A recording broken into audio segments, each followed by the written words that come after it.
आपलं स्वागत. पाहूयात आजच्या ताज्या घडामोडी. मांजरीच्या ग्रामदेवता लक्ष्मी देवीच्या यात्रेनिमित्त बैलगाडी शर्यतीत कडलगीच्या राहुल देसाई यांनी प्रथम क्रमांकाचे 51,000 रुपये व ढाल असे बक्षीस पटकावले. दुसऱ्या क्रमांकाचे 30,000 रुपये व ढाल असे बक्षीस राजू उमराणे यांनी पटकावले.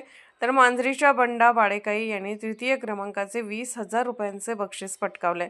घोडागाडी शर्यतीमध्ये मांजरीच्या अभिषेक कुर्णे यांनी प्रथम क्रमांकाचे 6,000 रुपये व ढाल असे बक्षीस पटकावले. तर द्वितीय क्रमांकाचे 3,000 रुपये व ढाल असे बक्षीस मांजरीच्या ज्ञानेश्वर पाटोळे यांनी, तर तृतीय क्रमांकाचे 2,000 रुपयांचे बक्षीस म्हैसाळच्या गोमटेश पाटील यांनी पटकावले. या शर्यती पाहण्यासाठी हजारो क्रीडा शौकीन उपस्थित होते.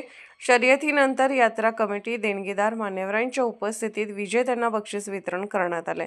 SB न्यूजसाठी इंगळेहून राजू कोळी. राजकीय, सामाजिक, आर्थिक असा सर्व घडामोडींचा आढावा पाहायला विसरू नका SB न्यूज चॅनल आणि नक्कीच सबस्क्राईब करा.